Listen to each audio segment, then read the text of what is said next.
ভাই আপনাকে হোস্ট করে দিছে। পোস্ট করে দিয়েছে না? আচ্ছা, থ্যাংক ইউ। আমার একটু এই স্ক্রিন দেখা যাচ্ছে কিনা একটু কনফার্ম করো কষ্ট করে, হ্যাঁ? উম,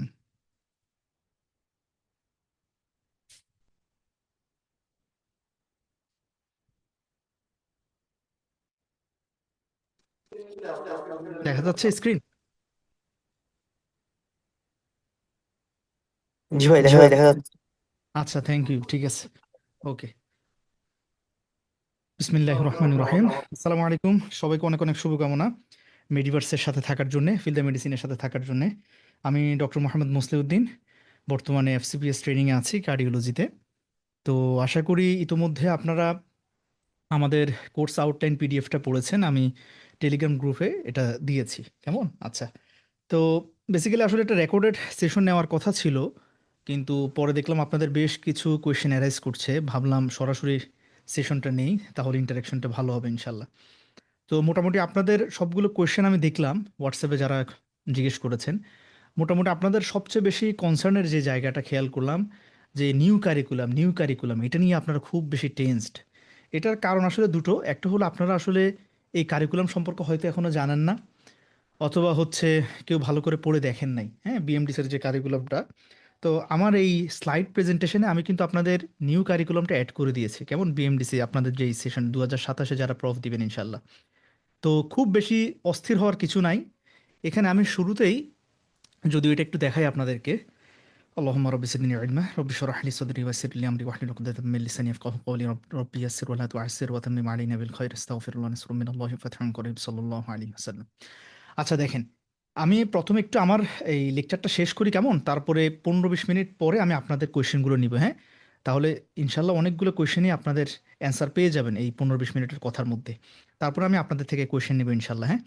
তো দেখেন, আমি যদি শুরুতেই আসি, চেঞ্জ আসলে কোন জায়গায় হয়েছে, মানে কেন আমি বলছি যে এখানে টেনশনের কিছু নাই। দেখেন, চেঞ্জটা আসলে এই জায়গাটাতে।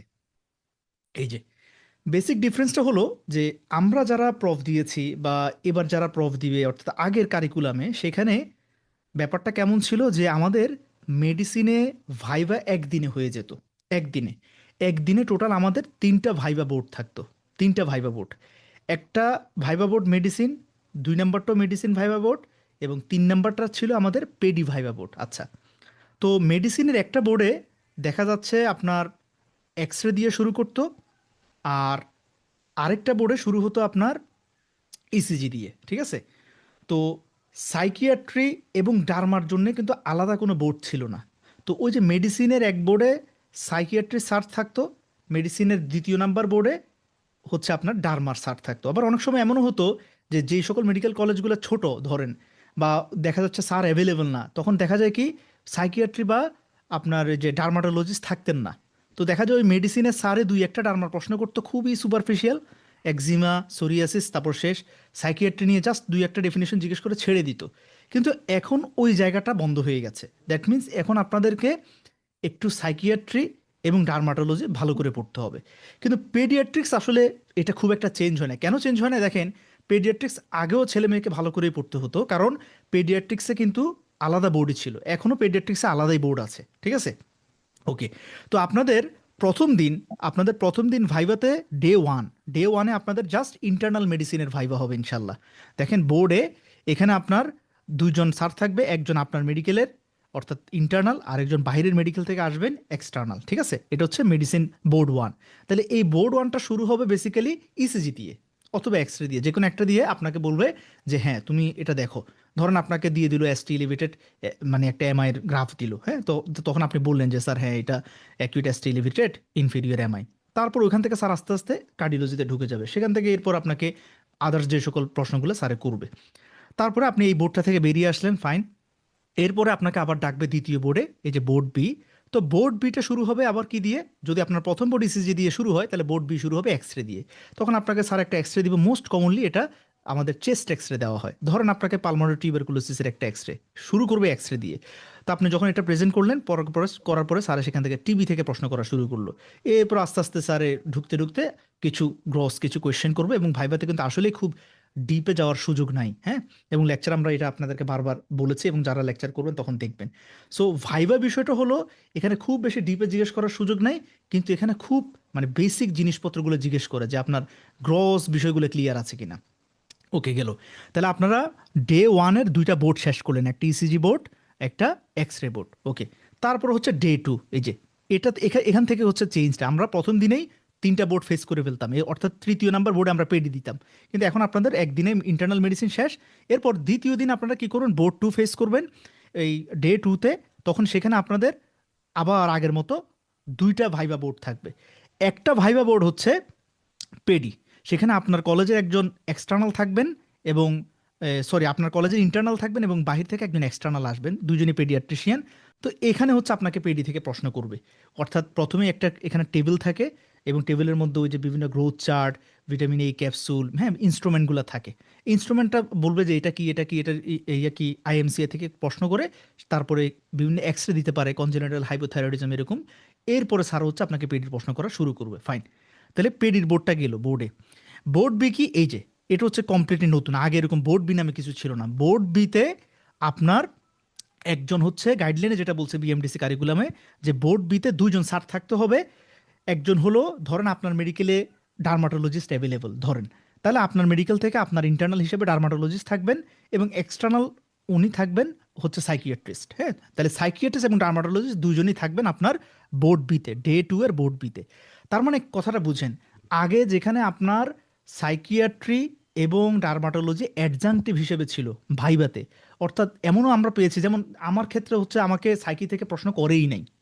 হ্যাঁ, ফলে পোলাপাইন ম্যাক্সিমাম, আপনারা যদি সিনিয়রদের থেকে খবর নেন, তারা কি করতো, তারা সাইকিয়াট্রি এবং ডার্মাটোলজি পড়তোই না আগের ব্যাচগুলোতে। ওরা কি করতো, ওরা ওই একটু আগে করে চলে যেত, 2-3 ঘন্টা আগে ওই ডেমো নিয়ে কোনো রকম সুপারফিশিয়াল পড়ে পাশ করে ফেলতো। এবং স্যারদের একটা টেন্ডেন্সি ছিল যে ডার্মা এবং সাইকি থেকে ছেলেমেয়েরা যদি প্রশ্ন না পারে, ফেল নির্ভর করে না। কিন্তু এখন যখন আলাদা করে একটা বোর্ডই হয়ে গেল আপনার ডার্মা এবং সাইকি, দ্যাট মিনস এখানে যদি কেউ ভালো করতে না পারে, সে কিন্তু সবগুলো মিলে ফেল করে যাবে। সো এখন কি করতে হবে, পড়া কি বেশি হয়ে গেছে? না, বেশি হয় নাই। অর্থাৎ আগে যে ফাঁকিবাজিটা করতো, এখন আপনারা শুধু সেই ফাঁকিবাজিটা করবেন না, এটাই। আপনাদের হিউজ সিলেবাস এখানে অ্যাড হয় নাই। গেল, এটা হচ্ছে একটা চেঞ্জ। ভাইবা বোর্ডে 2 দিনে হবে একদিনের পরিবর্তে, এবং ডার্মাসাইকে আলাদা একটা বোর্ড হবে, এবং এটাতে ফেল করলে টোটাল আপনার এই যে 4টা ভাইবা বোর্ড দিবেন সবগুলো ফেল হয়ে যাবে। ওকে, আরেকটা চেঞ্জ, যেটা সেকেন্ড চেঞ্জ, যেটা আপনাদের নিউ কারিকুলামে এসছে, সেটা হলো আগে আমরা কি করতাম, আগের কারিকুলামে আমরা টোটাল 5টা শর্ট কেস দিয়েছিলাম, 5টা শর্ট কেস। 5টা শর্ট কেজের মধ্যে 2টা ছিল পেডির শর্ট কেস আর 3টা ছিল মেডিসিনের শর্ট কেস। ওইখানের মধ্যে আবার একটা ডার্মার ছিল। দ্যাট মিনস 2টা মেডিসিনের শর্ট কেস, একটা ডার্মা, টোটাল 3টা হলো পেডি থেকে 2টা শর্ট কেস, মোট 5টা শর্ট কেস আমরা দিয়েছিলাম। কিন্তু আর সাথে ছিল একটা লং কেস, শুধুমাত্র মেডিসিন থেকে একটা লং কেস। ওকে, তার মানে আগের কারিকুলাম ছিল একটা লং কেস আর 5টা শর্ট কেস। এখন আপনাদের যেটা হচ্ছে, ওই যে ডে ওয়ান যেদিন আপনারা ইন্টারনাল মেডিসিনে 2টা বোর্ড ফেস করবেন, সেদিন আপনাদের এই যে এই লং কেজ আর শর্ট কেজটা ফেস করবেন। অর্থাৎ প্রথমে আপনাদেরকে স্যারে কি করবে, খাতা দিয়ে লং কেজে পাঠিয়ে দিবে বোর্ডে, ওই আপনারা বেডে চলে যাবেন, বেডে গিয়ে আপনারা লং কেজটা লেখা শুরু করবেন। তাহলে প্রথম দিন আপনারা একটা মেডিসিনের লং কেজ দিবেন, অর্থাৎ এটা হতে পারে tuberculosis, COPD, chronic heart failure, যাই হোক একটা লং কেজ থাকবে। ইন দ্য মিন টাইম এই লং কেজ লেখার মাঝখানে মাঝখানে আপনাদেরকে আপনাদের রেজিস্টার স্যার ডাকবে, ডেকে ডেকে ওই যে বোর্ডগুলো ক্লিয়ার করবে। ধরেন আপনি লং কেজ লেখা শুরু করলেন, ইন দ্য মিন টাইমে আসো, তুমি আসো, তোমার বোর্ডে শুরু হয়েছে। তো লং কেজ অর্ধেক লেখার পরে আপনি কি করলেন, বোর্ডে দিয়ে আসলেন, দিয়ে এসে আবার আপনি লং কেজটা লেখা শুরু করলেন। এরপর আবার 10-15 মিনিট পরে আবার ডাকবে, আসো তোমার বোর্ড বি শুরু হয়েছে। এরপর আবার আপনি বোর্ড বি ফেস করে আসবেন, এরপর আবার এসে লং কেজ লেখা শুরু করবেন এবং স্যারের জন্য অপেক্ষা করতে থাকবেন। In the mean time sir আসবে, স্যার এসে আপনাকে লং কেজের ভাইভা থেকে জাস্ট কয়েকটা ক্রস কোয়েশ্চেন জিজ্ঞেস করবে। আর কি ছিল, এই যে ডে ওয়ানে আপনাদের 3টা শর্ট কেস থাকবে, এবং দেখেন এই 3টা শর্ট কেজই হচ্ছে আপনাদের কিসের, ইন্টারনাল মেডিসিনের। তাহলে এই 3টা শর্ট কেস থেকে সাধারণত কিভাবে স্যাররা সিলেক্ট করে, একটা জেনারেল এক্সামিনেশন থাকে, যে do the general examination of this gentleman. তাহলে একটা জেনারেল এক্সামিনেশন করলেন, তারপরে আরেকজন স্যারের কাছে যাবেন, উনি বলবে যে অস্কালটেড দ্য চেস্ট ফ্রম ব্যাক। তাহলে আপনারা চেস্ট পিছন থেকে, এবং আমি প্রত্যেকটা লেকচার কিন্তু দিয়ে দিয়েছি আপনাদের ইনশাল্লাহ, এবং এগুলো দেখলে ক্লিয়ার হয়ে যাবে। তারপর আরেকটা বোর্ডে যাবেন, তখন স্যার ওখানে কি বলবে, যে ওকে পালপেট দ্য লিভার। হ্যাঁ, তাহলে দেখেন একটা জেনারেল এক্সামিনেশন থাকবেই, ধরে নেন ইনশাল্লাহ নিশ্চিত। এবং অন্য দুইটা হয় অ্যাবডোমেন পালপেট করতে দিবে, নাহলে লিভার পালপেট, নাহলে স্প্লিন পালপেট, নাহলে বলবে যে তুমি জাস্ট আমাকে এরিয়াটা দেখাও, পেরিফেরাল পালসগুলো এক্সামিন করে দেখাও, না হলে বলবে তুমি জাস্ট আমাকে লিম্ফ নোটগুলো দেখাও। ঠিক আছে, এইভাবে এরপর দেখার পরে 2-1টা ক্রস কোশ্চেন করে শেষ। Okay fine. তাহলে ডে ওয়ানে আপনারা এখানে একটা লং কেস লিখলেন, ফেস করলেন, 3টা শর্ট কেস ফেস করলেন এবং 2টা বোর্ড ফেস করলেন। তারপর ডে টুতে গিয়ে আপনারা কি করলেন, এক্স্যাক্টলি। পেডি থেকে আবার একটা লং কেস, যেমন এটা আগে ছিল না। আগে শুধু পেডি থেকে 2টা শর্ট কেস ছিল। এখন পেডিতে একটা লং কেস। তাহলে কি পড়া বেশি হয়ে গেল? বেশি হয় নাই তো। কারণ পেডি লং কেস দিবে কি?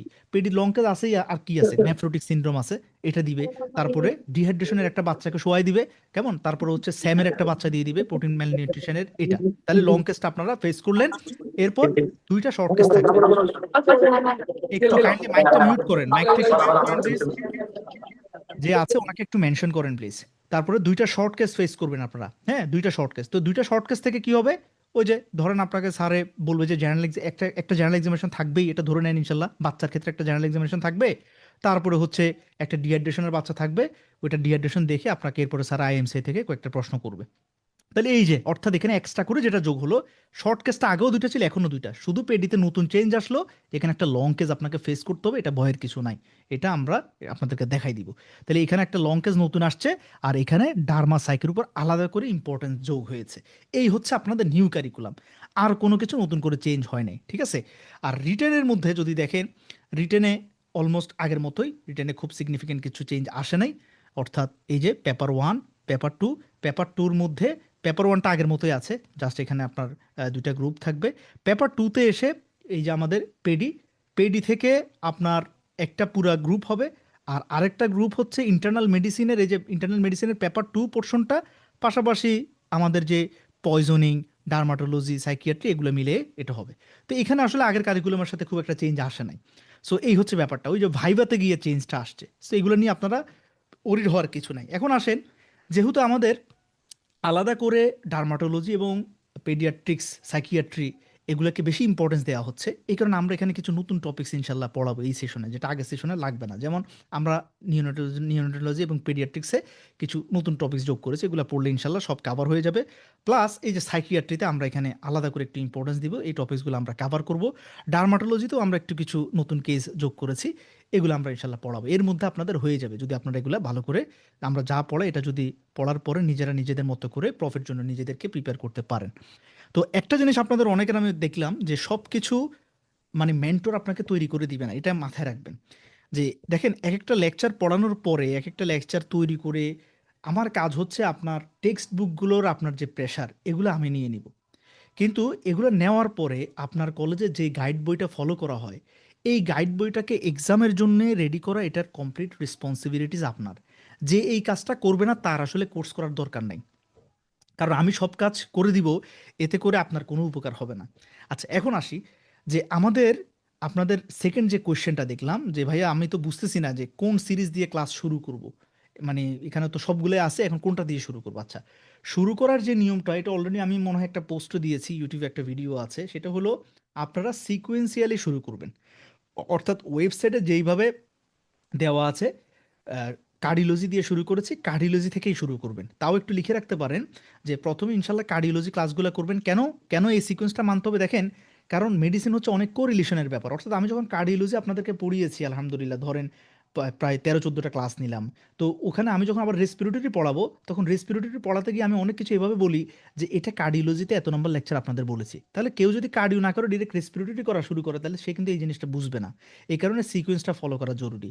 তাহলে প্রথমে আপনারা কার্ডিওলজি শুরু করবেন, তারপরে ইনশাল্লাহ রেসপিরেটরি শুরু করবেন, ঠিক আছে? তারপরে গ্যাস্ট্রোএন্টেরোলজি, তারপরে হেপাটোলজি, তারপরে হচ্ছে আপনারা শুরু করবেন রিউম্যাটোলজি, অথবা হচ্ছে এন্ডোক্রাইনোলজি, যে কোনো একটা শুরু করলে হবে। এন্ডোক্রাইনোলজি শুরু করেন, তারপর হচ্ছে রিউম্যাটোলজি শুরু করেন, এরপরে বাকিগুলা দেখতে থাকবেন, ঠিক আছে? হেমাটোলজি আর নিউরোলজিটা একটু শেষে করবেন, সবার শেষে করবেন। ওকে, ফাইন। অর্থাৎ ওয়েবসাইটে যে সিকোয়েন্সটা আছে, এই সিকোয়েন্সটা ফলো করলে আপনার হয়ে যাবে। এখন আসি যে ক্লাসগুলো আপনারা করার সময় কিভাবে করবেন। তো সেটা হলো যে আপনাদের নতুন যে ডেভিডসনটা আসবে ইনশাল্লাহ, সেটা আসলে আমার মনে হয় না জুলাইয়ের আগে আসবে। ম্যাক্সিমাম জায়গায় জুলাইয়ের কথা বলছে। তো এখন আপনারা কি করবেন? এখন আসলে আপনাদের কোনো বই কেনার দরকার নাই। শুধু শুধু 2,000 টাকা দিয়ে বই কেনার দরকার নাই। যেটা করবেন, গাইডটা কিনে ফেলেন। আপনাদের যেই মেডিকেলে যেই গাইড বই ফলো করে, ওই গাইড বইটা কিনে ফেলেন। কেন কিনবেন না ডেভিডসন? কারণ আমার নোটটা হচ্ছে ডেভিডসনের প্রত্যেকটা পেজ আমার নোটে ইনসার্ট করা আছে। তো আপনারা কি করবেন? আপনারা পিডিএফটা পড়বেন লেকচার করার সময়, পড়ার পরে গাইডটা আপনারা প্রফের জন্য রেডি করে ফেলবেন। কিভাবে রেডি করবেন আমি একটু পরে দেখাচ্ছি। ওকে, সো আপনারা এখন নতুন এই পুরান ডেভিডসন যেটা আছে 24th, এটা কিনবেন না, 25-এর জন্য অপেক্ষা করবেন। ইন দ্য মিন টাইম আপনারা আমার লেকচার নোটের পিডিএফগুলো দেখবেন, প্লাস হচ্ছে ক্লাস করবেন। আর ক্লাস শেষে অবশ্যই গাইডটাকে প্রফিট রিটেনের জন্য সাজিয়ে ফেলবেন। ওকে, ফাইন। এটা হচ্ছে আপনাদের বইয়ের কনফিউশনটা ইনশাল্লাহ শেষ। এখন আসি যে ক্লাসগুলো কিভাবে করবেন। ক্লাসের ক্ষেত্রে আপনারা কোনো নোট করবেন না ভুলেও, এবং ক্লাস করার সময় প্রথমে মাথায় সেট করবেন যে আমার ক্লাসে 100টা লাইন আমি বলবো, কিন্তু আপনি ওখান থেকে নেবেন শুধুমাত্র 20 লাইন। দ্যাট মিন্স আমার ক্লাস নোটগুলা কেউ আমার ক্লাস করা ছাড়া সে দেখলে মানে পড়তে গেলে সে ডিপ্রেসিভ শকে চলে যাবে, এবং এটা দরকারও নাই। অর্থাৎ আমার নোটগুলা এখানে এ গ্রেডের স্টুডেন্ট, অর্থাৎ যারা একদম মানে আতেলের শেষ লেভেলে, ওদের জন্য এটা। আবার যারা একদম মাইকেল বলে মেডিকেলে, আপনারা মাইকেল বলেন, মাইকেলদের জন্য এটা। সো যেই যে যার লেভেল অনুযায়ী এই নোট থেকে ইনশাল্লাহ বেনিফিটেড হবে। সো আমার ক্লাসটা হচ্ছে অ্যাভারেজ করে নেওয়া। অ্যাভারেজ কেমন? অর্থাৎ এখানে আমি এমনভাবে ক্লাসগুলো নেওয়ার চেষ্টা করেছি যে একটা ফার্স্ট বেঞ্চের স্টুডেন্টসও যাতে বেনিফিটেড হয়, আবার যার আগের ল্যাকিংস আছে সেও যাতে বেনিফিটেড হয়, ঠিক আছে? সো ক্লাস করার সময় আমি শুধুমাত্র আমার মুখ দিয়ে যে কথাগুলো বলবো, আপনারা শুধুমাত্র সেগুলোকেই ফোকাস করবেন। আমার নোটটা পুরোপুরি পড়তে যাবেন না, ভুলেও না। ওকে, তারপরে আসেন যে নোটের সময় মানে ক্লাসগুলো করার সময় আপনারা নিজে থেকে কোনো নোট করার প্রয়োজন নাই। ঠিক আছে? আমি যদি মাঝে মাঝে লেকচারে বলি যে এটা একটু লেখেন, ওইটা জাস্ট একটু লিখবেন, নাইলে কোনো নোট করবেন না। গেল। ক্লাসটা শুধু মনোযোগ দিয়ে করবেন। আচ্ছা, এখন ধরেন ক্লাসটা শেষ, আপনার ক্লাসটা করা শেষ হয়ে গেল। তাহলে ক্লাস করা শেষে আপনি এবার কি করবেন? দেখেন এখানে আমি আপনাদেরকে 5টা গোল্ডেন স্টেপ দিয়েছি। এটা যে কোনো প্রফের স্টুডেন্টরা অ্যাপ্লাই করতে পারবে, যে এই 5টা স্টেপ যদি কেউ মানে তাহলে সে ইনশাল্লাহ তার বেসিকও ভালো হবে, পোস্ট গ্রাজুয়েশন একবারও হবে, এবং সবচেয়ে ইম্পর্টেন্টলি যেটা প্রফ একবারে পাস হয়ে যাবে ইনশাল্লাহ। তাহলে কি করতে হবে? দেখেন আমার লেকচার নোটগুলোতে আমি টোটাল 3টা কালার ইউজ করেছি। একটা হলো আকাশি কালার, স্কাই ব্লু, আরেকটা হলো গ্রিন কালার, আরেকটা হলো পিঙ্ক কালার। স্কাই ব্লু যেটা, এটা হলো গ্রেড 1, মানে এটা হচ্ছে সময় পেলে পড়বেন, হ্যাঁ, নাইলে পড়বেন না। আর গ্রিন কালারটা ইম্পর্টেন্ট, দ্যাট মিন্স প্রত্যেক স্টুডেন্ট নোটের গ্রিন গ্রিন যে লাইনগুলো এগুলো পড়বেন। আর আমি ক্লাস নেওয়ার সময় গ্রিন লাইনগুলোই পড়াইছি। সো গ্রিন লাইনগুলো ইম্পর্টেন্ট, মানে এগুলো পড়তেই হবে আপনার। আকাশি লাইন যদি সময় পান, ভালো লাগে, মন দিল ভালো থাকে, পড়বেন, নাইলে পড়ার দরকার নাই। আর যেটা না পড়ে স্যারের সামনে যাওয়া যাবে না, মানে ফরজ, সেটা হলো পিঙ্ক, মানে এটা ভেরি ভেরি ইম্পর্টেন্ট, ওটা মিস করলে ফেল নিশ্চিত এরকম। তাহলে সবচেয়ে বেশি ইম্পর্টেন্ট পিঙ্ক কালার, তারপরে ইম্পর্টেন্ট সেটা হলো গ্রিন কালার। অর্থাৎ সবাই গ্রিন কালার এবং পিঙ্ক কালারের হাইলাইট লাইনগুলো পড়বেনই। আর সময় পেলে ভালো লাগলে আকাশি কালার পড়বেন, না পড়লেও সমস্যা নাই। এটা হলো কালার কোডের ইম্পর্টেন্সটা বললাম। ওকে, তাহলে এখন আপনি আমার ক্লাস করার সময় কিভাবে করবেন, এটা আমি বিভিন্ন স্টুডেন্টকে বিভিন্নভাবে বলি। যেমন দেখেন ক্লাসগুলো ধরেন আপনার হার্ট ফেলিউরের উপর আমি আলহামদুলিল্লাহ ক্লাস নিয়েছি 2টা, প্রায় হচ্ছে 2 ঘন্টা 40 মিনিট অথবা 3 ঘন্টার মতো ক্লাস। তাইলে একটু একটু কষ্ট করে মিউট করেন প্লিজ। তো এখন এই ক্লাসটা আপনার কিন্তু একবারেই করতে হবে না। হ্যাঁ, প্রি রেকর্ডেড ক্লাসটা নেওয়ার একটা অ্যাডভান্টেজ হলো এটা। তো ধরেন আপনি দেখলেন যে আচ্ছা ভাইয়ার হার্ট ফেলিউর ক্লাসটা আমি আজকে 3 দিনে শেষ করব, 3 দিনে। তো আপনি কি করবেন? আপনি প্রতিদিন 30 মিনিট করে ক্লাস করেন, 30 মিনিট। আজকে 30 মিনিট করলেন, হ্যাঁ, তারপরে হচ্ছে দেখা যাচ্ছে রাত্রে আবার 30 মিনিট করলেন, 1 ঘন্টা ক্লাস শেষ। তো 30 মিনিট ক্লাস করা শেষে আমি তো নোটে কদ্দূর পড়াইছি আপনার জানেন, এরপর আমার নোটটা একটু চোখ বুলান, স্পেশালি গ্রিন কালার এবং পিঙ্ক কালারটা শেষ। তারপরে রাতে আবার 30 মিনিট ক্লাস করলেন, ওই 30 মিনিটে যদ্দূর পড়াইছি নোট থেকে ওদ্দূর আবার পড়ে নেন, শেষ। আজকে আর পড়বেন না, আজকে আপনি আপনার বাকি যে গাইনি সার্জারি দেখেন, আপনি কিন্তু এখানে মেডিসিন স্পেশালিস্ট হইতে আসেন নাই, আপনি আসছেন ফাইনাল প্রুফ একবারে পাস করা এবং মেডিসিনের কনসেপশন ক্লিয়ার করার জন্য। সো আপনি শুধু মেডিসিন নিয়ে পড়ে থাকলে হবে না, কারণ দিন শেষে আপনাকে প্রফ ঠেকাইতে হবে, এটা মাথায় রাখবেন। সো অবশ্যই সার্জারি এবং গাইনির উপরে যাতে অবহেলা না হয়, এটা মাথায় রাখতে হবে। তো আপনি দিনের বাকি অংশ অন্যান্য সাবজেক্টগুলো পড়েন, গেল। তারপর কি করবেন? এরপর দিন আবার 30 মিনিট সকালে ক্লাস করলেন, বা যখন আপনার সময় হয় আর কি। তারপর আবার রাত্রে 30 মিনিট করলেন। এভাবে করে ভেঙে ভেঙে ক্লাসটা করলে আপনাদের বোরিংনেসটা আসবে না। এবং প্রি রেকর্ডেড ক্লাস নেওয়ার আরেকটা কারণ আছে, লাইভ ক্লাস নিতে গেলে দেখা যায় যে অনেক ইম্পর্টেন্ট কথা মাথা থেকে ছুটে যায়। মানে লাইভ ক্লাস তো আমরা আগে নিতাম, নিতে গেলে দেখা যায় অনেক ইম্পর্টেন্স কথা ক্লাস নেওয়ার সময় মাথায় থাকে না। কিন্তু প্রি রেকর্ড ক্লাস নেওয়ার সময় আলহামদুলিল্লাহ অনেক ভালো ডেলিভারি দেওয়া যায়, মানে কোনটা কিভাবে আসবে না আসবে এগুলো অ্যাড করে দেওয়া যায়। প্লাস লাইভ ক্লাস নিতে গেলে দেখা যায় আপনাদের প্রথম দিকে অনেক আগ্রহ থাকে, আপনারা 5 জন 10 জন আসেন, এরপরে 2 জন 3 জন আসেন, তখন আসলে মেন্টর যারা পড়ায় যখন দেখে 2 জন 3 জন স্টুডেন্ট, ওনারা আর স্পৃহা পায় না, পড়ায় মজা পায় না। সো এই হচ্ছে একটা কথা। প্লাস আর একটা কথা হলো যে রেকর্ড ক্লাসগুলোর কোয়ালিটি অনেক ভালো হয়। যেমন আমি আইপ্যাডে রেকর্ড করি, সাউন্ড কোয়ালিটিটা ভালো হয়, এইচডি কোয়ালিটিটা এটা প্রোভাইড করতে পারে। কিন্তু লাইভ ক্লাস নিলে সেটা জুমে রেকর্ড হয়, এবং এখানে এই যে বিভিন্ন সময় মাইক অন হয়ে যায়, কারো ইন্টারাপশন হয়, কারেন্ট চলে যায়, নেট ইন্টারাপশন করে। সো ক্লাস কোয়ালিটিটা ফল করে। এবং আলহামদুলিল্লাহ এখন পর্যন্ত আল্লাহর রহমতে কেউ রেকর্ডেড ক্লাস নিয়ে আমাকে কমপ্লেন দেয় নাই, বরঞ্চ আমি যখন ভোট নেই, মাঝে মাঝে আমি ভোট নেই হোয়াটসঅ্যাপে, সবাই বলে ভাইয়া আপনি রেকর্ডেড ক্লাসই নেন। এটার কারণ হলো আপনারাও বিজি থাকেন, আমিও বিজি থাকি। সো প্রি রেকর্ডেড ক্লাসগুলোর অ্যাডভান্টেজ হলো এখানে, আর লাইভ আসলে মানুষজন করে না, আগে পরে দেখলাম যেটা। তো এই হলো ব্যাপার। তাহলে আমরা কি বললাম, আমাদের ক্লাসগুলো আপনারা ভেঙে ভেঙে করবেন। আচ্ছা গেল। এখন দেখেন, তাহলে মনে করেন আপনারা আমার ক্লাসটা পুরোপুরি শেষ করে ফেলছেন, ঠিক আছে?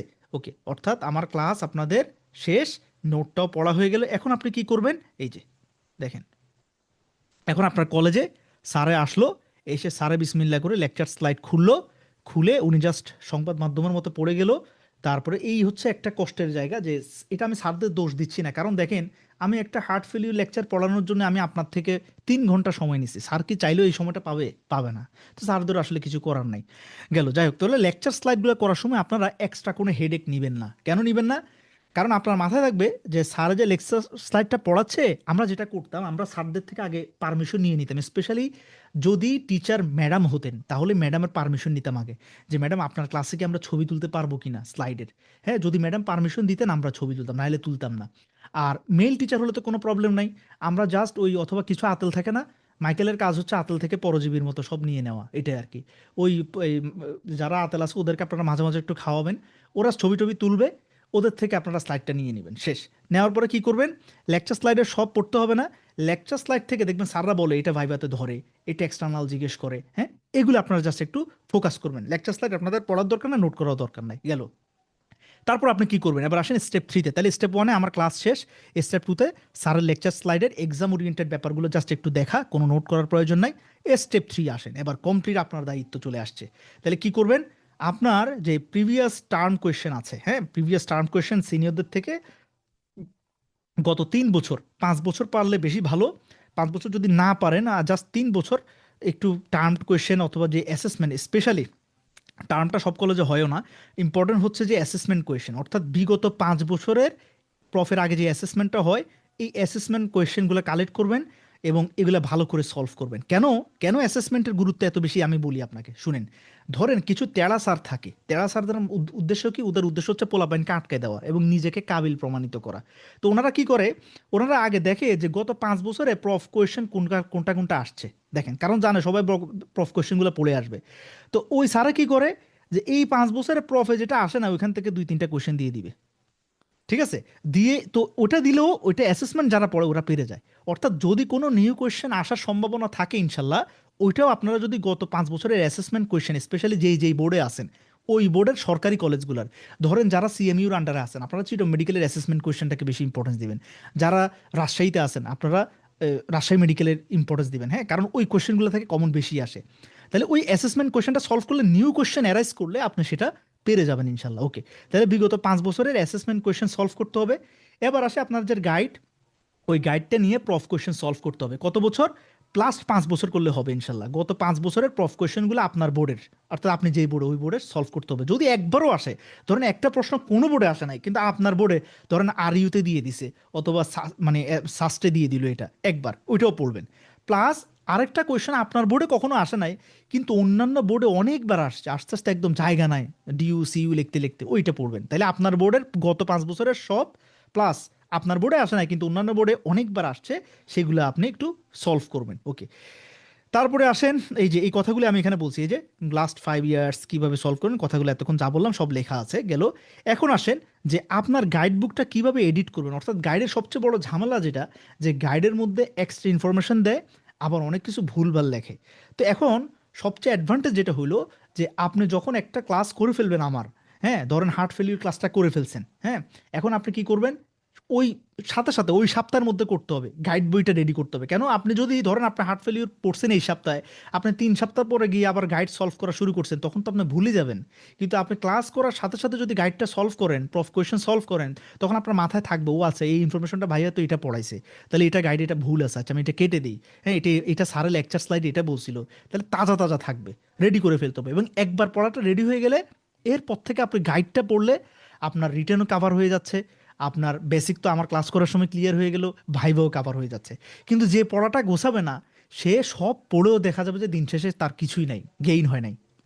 এটা একটু মাথায় রাখবেন। এবং তখন কিন্তু আমি নিজেকে অনেক বেশি ফেলিউর মনে করি যে একটা ছেলে এত কষ্ট করে ক্লাস করলো কিন্তু সে দিন শেষে কোনো আউটপুট বের করতে পারলো না। তার কারণ শুধুমাত্র এই চেষ্টাটুকুর অভাব। এবং আমি আমার আগের ব্যাচও বারবার বলেছি, যারা গাইড সলভ করবে না, মানে কোয়েশ্চেন গাইড সলভ করা মানে কোয়েশ্চেন সলভ করা, তারা কিন্তু দিন শেষে সবচেয়ে বড় লুজার হবে। তার এই যে কোর্সটা কিনতে গিয়ে যে টাকাটা খরচ করলো এটাও নষ্ট, তার সময়ও নষ্ট, কিছুই হইলো না। ঠিক আছে, এটা মাথায় রাখতে হবে। ওকে, এখন আসেন আমি আপনাদেরকে ফাইনালি যেটা বলবো যে ভাইবা নিয়ে। তো দেখা যাচ্ছে যে আপনারা যখন সিনিয়রদের সাথে কথা বলবেন বা আমরাও যেটা ফেস করলাম, আসলে কেউ যদি এই যে এখন যেভাবে আমি এতক্ষণ কথা বললাম এভাবে যদি কেউ ইনশাল্লাহ পড়তে পারে, তার কিন্তু ভাইবার 60 to 70% প্রিপারেশন শেষ হয়ে যাবে। কারণ পড়া কি নতুন করে বানাবে নাকি? নতুন করে বানানোর তো সুযোগ নাই। অর্থাৎ আপনার রিটেনের ভালো প্রিপারেশন হওয়া মানে আপনার ভাইবার 60 to 70% প্রিপারেশন শেষ। আর অ্যাকচুয়ালি 60 to 70% প্রিপারেশন মানে আপনার পাস নিশ্চিত। তার মানে ভাইবা তো আপনি আল্লাহর রহমতে পাস নিশ্চিত। দেখেন, আপনি রিটেনে যখন এমআই পড়বেন, ভাইভাতে কি স্যার এমআই এর বেশি, মানে ওই রিটেনের পড়ার বাইরে জিজ্ঞেস করার সুযোগ নাই। তো ভাইবার ক্ষেত্রে যেটা লাগে, ভাইবার ক্ষেত্রে মাথা খাটাইতে হয়। ভাইবার ক্ষেত্রে দেখবেন মাইকেলরা বেশি জিতে, আতেলরা জিতে না। এটা আমি দেখছি। তার কারণ হলো ওই যে যে আতেল আতেল বলতে আমি ভালো সেন্স ইউজ করছি। তো সেটা হলো সে তো সব পড়ে যায়, কিন্তু ভাইবা তো সব পড়ে গেলে বেচারা হয় কি, এক পেজ পড়ে না ওইখান থেকে তার ভাইবাটা শুরু হয়েছে। এরকম ব্যাড লাক নিয়েও অনেকে জন্মায় যে সে বেচারা যেটা পড়ে না ওইটা নিয়ে তার ভাইবা শুরু হয়ে গেছে, তো স্যারের ইমপ্রেশন খারাপ হয়ে গেল। এই কারণে ভাইবা মাথা রাখবেন যে ভাইবার সময় টেনশন নেবেন না যে আপনি 100 লাইন পড়লো, যদি উপরওয়ালা না চায় আপনি ফেল করে যাবেন। এমন একটা জায়গা থেকে স্যার প্রশ্ন করবে, অথবা সকালবেলা ওনার কোনো কারণে ঝগড়া করে বাসা থেকে বের হয়েছে, মন দিল খারাপ, আমরা যেটাই বলেন সেটাই উনি তেনা পেঁচাচ্ছে, এরকমও হইতে পারে। সো ভাইভাতে মাথা রাখবেন যে আমি 6 লাইন পড়ে গেলে আমি ইনশাল্লাহ পাস করবো, যদি উপরওয়ালা আল্লাহ তালা আমাকে যদি সাহায্য করে। মাথা ঠান্ডা রাখতে হবে, ঠিক আছে? এবং পালস বুঝতে হবে। আগে ভাইবা শুরু হওয়ার আগে খোঁজ খোঁজ খবর রাখবেন। ওই যে ফেসবুকে, এই কারণে বললাম মাইকেলরা ভাইবা বেশি ভালো করে, তার কারণে হচ্ছে ফেসবুকে একটু খবর রাখতে হবে। ওরা স্ক্রিনশট দেয় আগের ব্যাচে কি জিজ্ঞেস করছে, কোন স্যার কিভাবে আনসার নেয়, এগুলো একটু চোখ কান খোলা রেখে ভাইভাগুলো ফেস করতে হয়। ঠিক আছে, গেল। তারপরে আসেন যে লং কেস আর শর্ট কেস, এগুলোতে একদম মস্কারি। কেন মস্কারি আমি বলি, যেদিন পরীক্ষা হবে, মানে ধরেন আপনার পরীক্ষা হচ্ছে 5 দিন পরে, অলরেডি তো আরো অনেকগুলো পরীক্ষা দিয়ে ফেলছে, ওদের সাথে কথা বলবেন। এবং অবশ্যই যারা ইন্ট্রোভার্ট আছেন, হ্যাঁ, ইন্ট্রোভার্টদেরকে বলবো আপনার ভাইবার সময় ইন্ট্রোভার্টসই রাখা যাবে না। অর্থাৎ আপনারা যাদের আগে পরীক্ষা হলো ওদের সাথে যোগাযোগ করবেন, হলে থাকবেন। হলে থাকলে ভাইবা পাস করা এমনিই ভাইবা পাস হয়ে যায় আল্লাহর রহমতে। আর হলে না থাকলে অ্যাটলিস্ট লাইব্রেরিতে পড়াশোনা করে চলে আসবেন। কেন? যে বন্ধু তোদেরকে কি কেস দিছে বা কি কেস দেওয়া হয়েছে, কোন স্যার কিভাবে করে, এটা জিজ্ঞেস করে করেই আপনার লং কেস শর্ট কেসগুলো পারতে হয়। কেন? ধরেন 3 দিন ধরে সিওপিডির একটা পেশেন্ট ছিল, তো সবার সিওপিডি লং কেস পড়ছে। আপনার যেদিন পরীক্ষা ওই দিন সিওপিডি রোগী ডিসচার্জ হয়ে ব্রঙ্কিয়াল অ্যাজমার রোগী ভর্তি হয়েছে। কথা বুঝছেন কিনা? সো চোখ কান খোলা রাখতে হবে। হ্যাঁ, এটা হচ্ছে এই ব্যাপার। এবং এই ক্ষেত্রে আপনারা যেটা করবেন, আপনাদের যে রেজিস্ট্রার স্যার আছে, রেজিস্ট্রার স্যারের সাথে যোগাযোগ রাখতে হবে। রেজিস্ট্রার স্যারের সাথে গিয়ে কথা বলবেন যে স্যার আমাদের এখন ওয়ার্ডে কি কি কেস আছে আপনারা, কারণ এই রেজিস্ট্রার স্যারই স্যারদেরকে কেস দিবে যে স্যার এই 5টা কেস আমরা আজকে দিব ছেলে মেয়েদেরকে। তাহলে রেজিস্ট্রার স্যাররা আপনাদেরকে বলে দিবে যে তোমরা সিওপিডি, অ্যাজমা, সিকেডি, হ্যাঁ, তারপর হচ্ছে একটা জিবিএস এর পেশেন্ট আছে, এগুলো পড়ে আসো, নিউরোলজিক্যাল এক্সামিনেশন দিবে। তাহলে রেজিস্টার স্যারের সাথে কথা বলতে হবে এবং সেই অনুযায়ী আপনারা লং কেসগুলো পড়বেন। এবং যে ইম্পর্টেন্স টপিকসগুলো আপনাদের লাগবে সেগুলো লং কেস আমরা কভার করব। কিন্তু আপনার তো ধরেন আমি লং কেস আপনাকে 10টা পড়াইছি, কিন্তু আপনার রেজিস্টার স্যারের সাথে কথা বলে আপনার তো 5টা লং কেস পড়ে গেলেই হয়। এবং মজার কথা এটা বলি, এমনও হয়েছে পেশেন্ট হচ্ছে অ্যাকিউট প্যাঙ্ক্রিটাইটিসের কোলেসিস্টাইটিস বানায় দিয়ে পাশ করে ফেলছে, এরকমও হয়।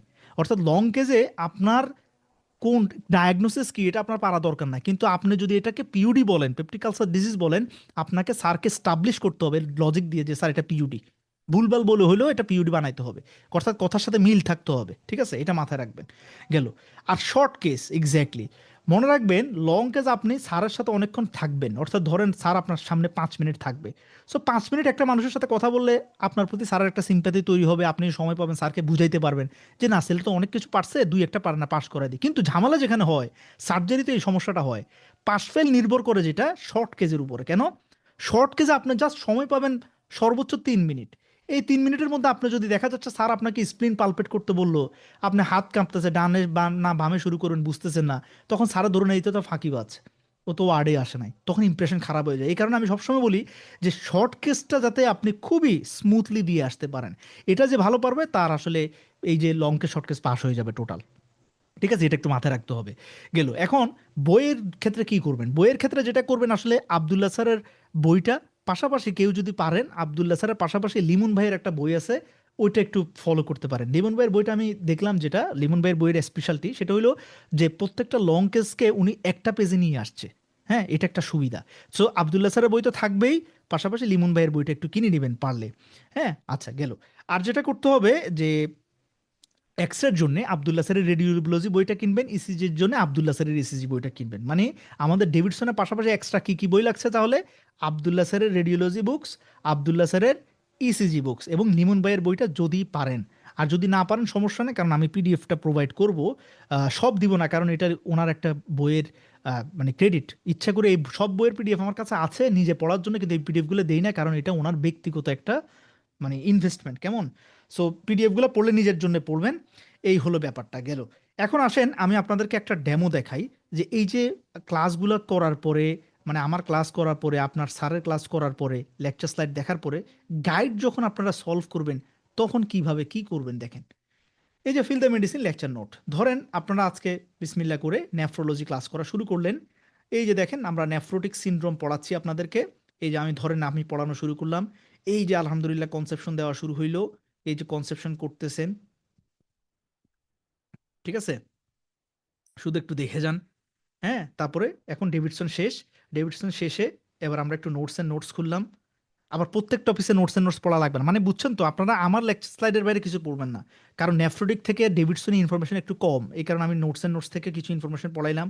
ধরুন এই যে লেকচার আমার সাথে আপনি করলেন, ছবিগুলো দেখলেন। হ্যাঁ, এই যে আমরা পড়তেছি এবং আমাদের সব কনসেপশন আলহামদুলিল্লাহ ক্লিয়ার হয়ে গেল। ক্লিয়ার হয়ে গেল। এই যে ধরেন নেফ্রোটিক সিনড্রোম ক্লাস শেষ। তাহলে নেফ্রোটিক সিনড্রোম আমার সাথে সাথে আপনার ক্লাস শেষ। এখন আপনি কি করলেন? বিসমিল্লাহ করে গাইড বই খুললেন। তবে গাইডের মধ্যে আমার কাছে সবচেয়ে ভালো লাগছে এন্ডেভার। কিন্তু আমি সবসময় বলি যেই কলেজে যেটা ফলো করে এটার একটা সুবিধা আছে। সুবিধা আছে কি, যে ধরেন আপনার কলেজে আরিফ পড়ে, আপনি পড়তেছেন এন্ডেভার, তখন দেখা যাবে ওই যে আপনি যখন গ্রুপে ডিসকাশন করতে যাবেন, আপনি আপনার সাথে কারো মিলবে না, তখন একটা ঝামেলা হয়। এই কারণে সবচেয়ে বেস্ট হলো আপনার কলেজে সবাই যে গাইডটা পড়ে ওই গাইডটা পড়া। তাহলে সবার সাথে একটা সিনক্রোনাইজেশন হয়, ম্যাচ হয়, ভালো হয়, ডেমো নিতে এবং ডেমো দিতে সুবিধা হয়। এই কারণে বলি যেই কলেজে যেটা ফলো করা হয়। আমরা সিএমসিয়ানরা এন্ডেভার পড়তাম। ওকে, তাহলে আপনার গাইডটা নিলেন, একটু দেখেন। ওকে, গাইডটা নেওয়ার পরে দেখেন আমি কি করলাম। এই যে এইগুলো হচ্ছে আপনার কাজ, এখন লেখালেখির কাজগুলো আপনি করবেন, অর্থাৎ এই গাইডটাকে আপনার একটা নোট বই বানায় ফেলবেন। আলাদা করে আপনাদের কোনো খাতা কিনবেন না, গাইডই আপনার নোট বই, এখানে আপনি লিখবেন। এবং এই ছোট ছোট কিছু প্যাড রাখবেন। গাইডে লেখার জায়গা না হলে অনেক সময় গাইডে লিখতে গেলে অনেকের কি হয়, মাথা ব্যথা করে, ওই যে ছোট ছোট করে লিখলে হিজিবিজি লাগে, মাথা জ্যাম হয়ে যায়। তো কি করবেন, এক্সট্রা ইনফরমেশনগুলো প্রয়োজনে আপনি ছোট একটা পেজে লিখে ওইটা আঠা দিয়ে, দেখবেন 10 টাকা 20 টাকা দামের আঠা পাওয়া যায়। হ্যাঁ, ওগুলা দিয়ে এই গাইডের সাথে লাগাই দিবেন। যেমন দেখেন এই যে আপনার নেফ্রোটিক সিনড্রোমের ডেফিনিশন গাইডে এক একবার এক এক রকম লেখে, কিন্তু আপনার ডেভিডসনের ডেফিনিশনটা গাইডে একটু লিখে ফেলেন। কারণ তাইলে আপনি যে কোনো জায়গায় কনফিডেন্টলি এটা বলতে পারবেন স্যারকে। কারণ কি, কারণ এটাকে কেন আমি এত ইম্পর্টেন্স দিচ্ছি, কারণ আপনি নেফ্রোটিক সিনড্রোমের ডেফিনিশন না পারলে ওখানেই ফেল, আপনাকে স্যার প্রশ্ন করবে না। এই কারণে এটা ইম্পর্টেন্স দেওয়া, ঠিক আছে? সো এই যে নেফ্রোটিক সিনড্রোমের এই ডেফিনিশনটা গাইডে ঠিক আছে কিনা একটু দেখে নেওয়া, ভুল থাকলে একটু কারেকশন করে ফেলা।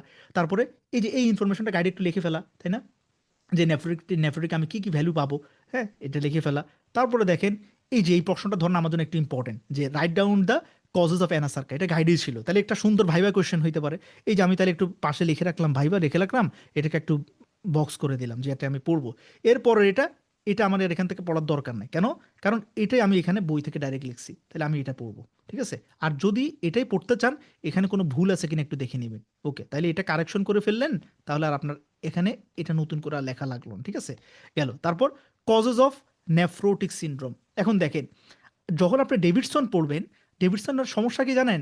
যে আপনি নেফ্রোটিক সিনড্রোম নিয়ে 30 মিনিট ক্লাস করে ফেলবেন, দেখবেন এটা আপনাদের হবে। এরপরে যদি কেউ জিজ্ঞেস করে যে নেফ্রোটিক সিনড্রোম কি কি ধরনের আছে, দেখবেন আপনি পারবেন না। কিন্তু এখানে যখন আপনি পড়তে আসলেন, ও আচ্ছা, এই যে কজেস অফ নেফ্রোটিক সিনড্রোমকে এখানে কয়ভাবে ক্লাসিফাই করছে, এই যে প্রাইমারি, সেকেন্ডারি, এভাবে করে ভাগ করছে। তাহলে এখন দেখেন এই যে ক্লাসিফিকেশনটা যখন আপনি গাইড দেখে পড়তে গেলেন, তখন আপনার মাথায় হিট করলো, আচ্ছা নেফ্রোটিক সিনড্রোমের কজ স্যার জিজ্ঞেস করবে।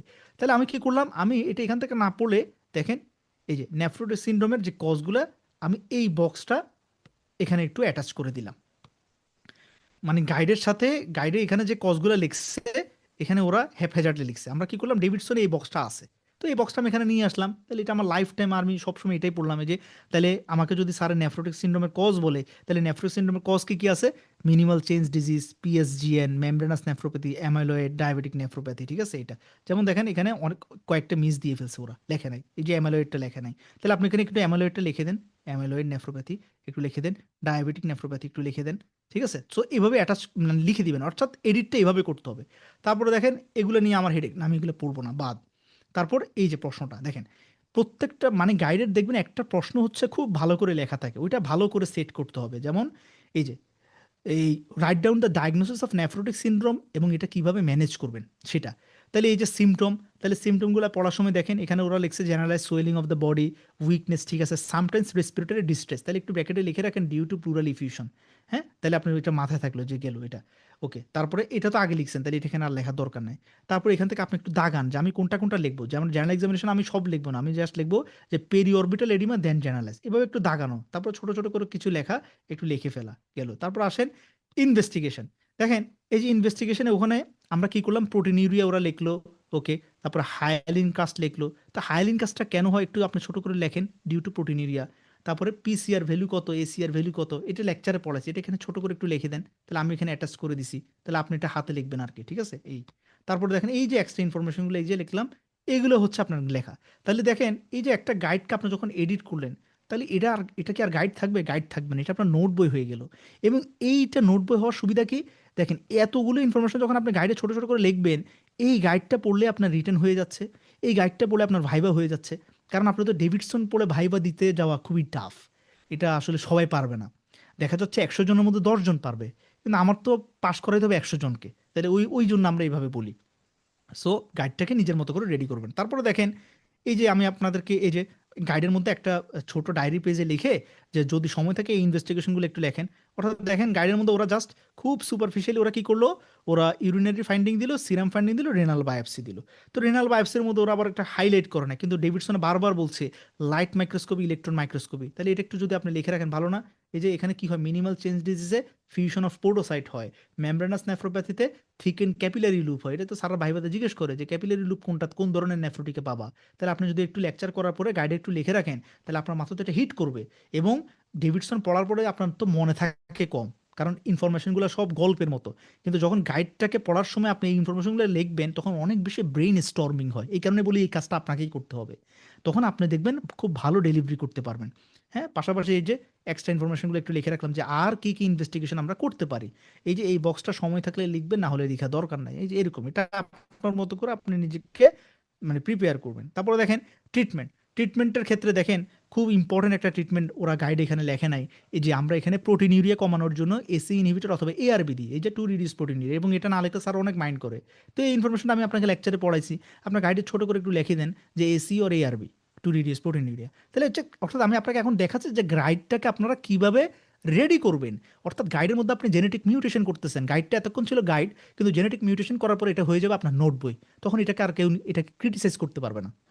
কথা বুঝতে পারছি? সো গাইডটাকে আমি কখনোই নেগেটিভ হিসেবে দেখি না, যদি আপনাকে এটাকে ইউটিলাইজ করতে পারেন, না হলে এটা নেগেটিভ। ওকে, তারপরে দেখেন এই যে দেখেন ট্রিটমেন্টের মধ্যে ওরা এই যে এখানে যে স্পেসিফিক যে ট্রিটমেন্টটা বললো কেমন, ওকে, স্পেসিফিক ট্রিটমেন্টের মধ্যে হাবি জাবি দেখছেন কত কিছু লিখছে। এগুলো লিখতে গেলে ওই আমি নেফ্রোটিক লিখতে লিখতে 1 ঘন্টা যাবে গা। আপনি এখান থেকে জাস্ট কি লিখবেন যে ইনিশিয়াল এটাকে প্রেডনিসোলন দিব, প্রেডনিসোলনে কাজ না হলে প্রেডনিসোলন প্লাস সাইক্লোফসফামাইড দিব, শেষ। তারপরে দেখেন ওরা ট্রিটমেন্ট লিখছে কিন্তু ট্রিটমেন্টের কমপ্লিকেশন লেখে নাই। তো আমি তো আপনাকে ডেভিডসনের লেকচারে পড়াইছি যে এটা খুব ইম্পর্টেন্ট, তাহলে আপনি ওই কমপ্লিকেশনটা ছোট একটা পেজে ডায়েরির পেজে লিখে অথবা স্টিকি নোটে লিখে আপনি লাগাই দেন পেজে, এই যে তাহলে কমপ্লিকেশন হাইপোঅ্যালবুমিনিয়াতে আন্ডারলাইং কজ ট্রিট করবো। তারপরে এই সোডিয়াম রিটেনশন, এটা যদি পেশেন্টের মানে সোডিয়াম রিটেনশনটাকে ঠেকানোর জন্য আমরা ডায়োরেটিক্স দিব। তারপরে এখানে পেশেন্টের হাইপার কোলেস্টেরোলেমিয়া হয়, এটার জন্য আমরা স্ট্যাটিন দিব। হাইপার কোয়াগুলেটিবিলিটি হয়, নেফ্রোটিক সিন্ড্রোমে পেশেন্টের একটা প্রো কোয়াগুলেন্ট স্টেট ডেভেলপ করে, তাহলে এটার জন্য আমাদের কি দিতে হবে, অ্যান্টি কোয়াগুলেন্ট থেরাপি দিতে হবে। তাহলে এই যে এক্সট্রা ইনফরমেশনটা আপনি গাইডে একটু লিখে দেন 1 পেজে। তাহলে দেখেন আপনার যখন আমার ক্লাসটা করলেন, তাহলে আলহামদুলিল্লাহ আপনার নেফ্রোটিকের আদ্যপান্ত সব শেষ। কিন্তু আপনার এই ইনফরমেশনটাকে একদম ছোট করে এটাকে ভাইভাতে ফেস করা রিটেনে লেখার জন্য আপনাকে গাইডটাকে কি করতে হবে, প্রিপেয়ার করে ফেলতে হবে, এবং এই কাজটা আপনাকে করতে হবে। এবং এটা করতে গেলে ডেভিডসন যা পড়লেন এটা আরও বেশি স্টর্মিং হবে এবং এটা লং লাস্টিং করবে। এইভাবে হচ্ছে আপনারা গাইডটাকে প্রিপেয়ার করবেন, ঠিক আছে? এই যে এই হচ্ছে মেইন ব্যাপারটা। তাহলে দেখেন, এরপরে দেখেন ওর গাইডে হাবিজাবি অনেকগুলো প্রশ্ন থাকবে, এই প্রশ্নগুলো সবগুলো ওরা কি লিখছে, nephrotic syndrome, please see অ্যাবাব, please see অ্যাবাব। তার মানে ওই যে একটা বড় প্রশ্ন যেটা দেখালাম ওইটা ভালো করে পড়া মানে আপনার অনেকগুলো কোশ্চেন সলভ হয়ে যাচ্ছে। তারপর আপনি প্রশ্নগুলো জাস্ট এক নজর দিয়ে দেখেন যে আচ্ছা, তাহলে নেফ্রোটিক সিনড্রোম এটা আমার প্রশ্নে কতভাবে আসতে পারে, কতভাবে আসতে পারে। তাহলে এই প্রশ্নগুলো যখন আপনি সলভ করবেন, দেখেন এই প্রশ্নগুলো আপনি যখন সলভ করবেন, সলভ করার পরে আপনার কি করবেন, একটা ক্লিনিক্যাল ক্লু বানাবেন। আচ্ছা, যে প্রশ্নের মধ্যে বিপিটা একটু লো সেট থাকে, এখানে একটু প্রোটিনিউরিয়া থাকে, তারপরে বাচ্চাদের নেফ্রোটিক সিনড্রোমটা বেশি হয়, এই এরকম করে নিজের মতো কিছু ক্লু বানাবেন। তাইলে হবে কি, আপনি প্রশ্ন দেখার সাথে সাথে আপনি খুশি, আচ্ছা এটা তো আমি পড়ে আসছি। কিন্তু দেখা যাচ্ছে যেই ছেলেটা, যেই মেয়েটা বেচারা এত কষ্ট করে 3 ঘন্টা ক্লাস করলো, লেকচার স্লাইড করলো, কিন্তু সে কোয়েশ্চেন সলভ করে না, সে পরীক্ষার হলে গিয়ে সে কোয়েশ্চেনটা ধরতে পারবে না। অর্থাৎ সে অনেক বেশি পড়েও বেচারা দিন শেষে একদম নীল। সো এই কারণে হচ্ছে কোয়েশ্চেন সলভ করা বেশি বেশি। সো এই হচ্ছে, এইভাবে আপনারা আপনাদের এই আগামী 1.5 বছরে জার্নিটা ইনশাল্লাহ শেষ করবেন। এখন আপনাদের পক্ষ থেকে প্রশ্ন করেন ইনশাল্লাহ।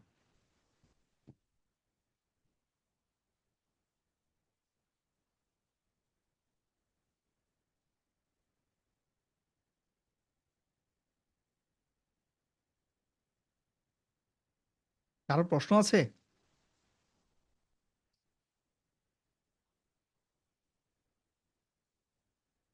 শর্ট কেজের উপরে, হ্যাঁ শর্ট কেজ কাভার করবো। শর্ট কেজের উপর অলরেডি আমি রেসপিরেটরি এবং জিআইটি ক্লাস দিছি, তিনটা তিনটা করে 6টা। অর্থাৎ ওই যে শর্ট কেজ বলতে আসলে থার্ড ইয়ারে যেগুলো পড়ছেন এগুলো আর কি। অ্যাবডোমেন কিভাবে পালপেট করা, হ্যাঁ, লাংস অস্কালটেট করা, এগুলোর উপরে লেকচার অলরেডি আপলোড হয়েছে, বাকিগুলো আপলোড হবে ইনশাল্লাহ। হ্যাঁ, ক্লাস নোট মানে হলো পিডিএফটাই। হ্যাঁ, যেটা টেলিগ্রামে দিয়ে দেয় সেটাই, ওইটাই ক্লাস নোট, আলাদা কোনো নোট নেই।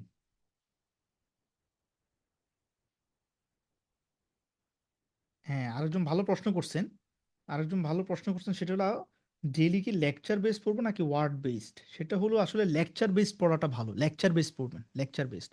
ধরেন আপনার মেডিসিনের আজকে সিইউপিডি পড়াইছে স্যার, আপনি সিইউপিডি ক্লাসটা করেন আমার, এটা করলে হয়তো একটু ঝামেলা হবে, দেখা যাচ্ছে ওই যে আমার সিকোয়েন্সটা ফলো করতে পারবেন না, সমস্যা নেই। আমি তো হোয়াটসঅ্যাপ একাডেমিক চ্যাট বক্স রাখছি, আপনি আমাকে জিজ্ঞেস করেন যে ভাই এটা একটু ধরতে পারতেছেন, আমি বলে দিব ভয়েস দিয়ে, কিন্তু লেকচারটা ফলো করেন। পিডিএফ প্রিন্ট করানোটা সবার জন্য জরুরি না, আপনাদের খরচ অনেক পড়ে যাবে। হিউজ নোট, এক একটা নোট অনেক পিডিএফ। আপনারা পিডিএফটা প্রিন্ট করা দরকার নাই, কারণ ওই যে আপনি আপনার গাইডটাকে রেডি করেন।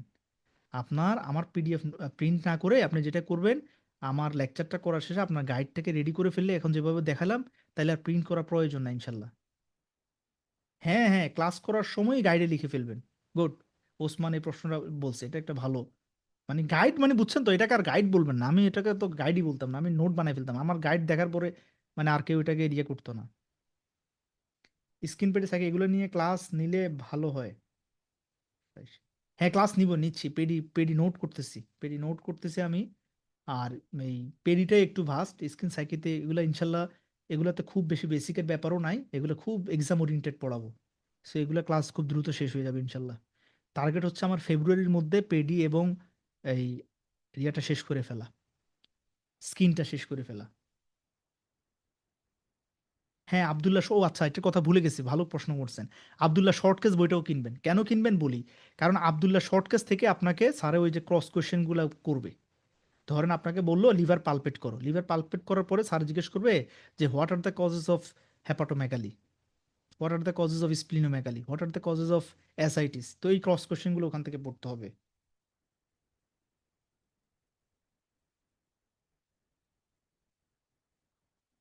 ভাই কলেজে একটা লেকচারে ডায়াবেটিস ম্যানেজার শেষ করে, বাট আপনার আছে 3টা ক্লাস, তো এটা তো মেনটেন করা যায় না। তো এখন দেখেন ক্লাসের, কলেজের একটা ক্লাস আর আমার 3টা ক্লাস, তার মানে ওইভাবে হিসাবও আলাদা, কনসেপশন ওইভাবে দেওয়া, এটা একটু কষ্ট করে মেনটেন করতে হবে। ওই ভাগ করে করে বলবেন, যেমনটা বললাম 30 মিনিট করে করে পড়বেন। আমার লেকচারটা আপনার তো একসাথে টানা 3টা করার দরকার নাই, ভাগ করে করে পড়বেন। না আমি আসলে ওয়ার্ডের সাথে প্রেফার করি না, কেন ওয়ার্ডের সাথে প্রেফার করি না, ওয়ার্ডে খুব হ্যাপেজার্ডলি পড়ায় স্যাররা, মানে করতে পারেন আপনি যেভাবে আপনি পড়লেই হইলো আমার, হ্যাঁ। লেকচার যদি ফলো করে আপনার পড়া হয়, লেকচার ফলো করেন।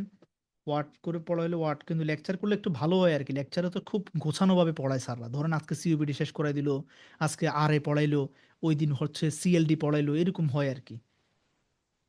বোর্ড ভাইবা কেমন কোয়েশ্চেন করা, আই মিন কোন কোন বই পড়লে বা, এটা তো আমি অলরেডি অনেক কথা বললাম এটা নিয়ে, যে ভাইবা কোয়েশ্চেন কি করবে এটা আল্লাহ তাআলা জানে। সো মানে ওটা ছাড়া যে কি করবে এটা বলা যায় না। তো ওই যে রিটেন প্রিপারেশন ভালো হইলে আর লেকচারগুলো যখন আপনি করবেন আপনি পেরে যাবেন ইনশাল্লাহ। প্লাস ওই যে আগের ব্যাচের, অর্থাৎ আপনার আগে যারা ভাইবা দিছে ওদেরকে কি কি কি প্রশ্ন করছে এগুলা নিতে হবে, ওদের থেকে কোয়েশ্চেন কালেক্ট করতে হবে।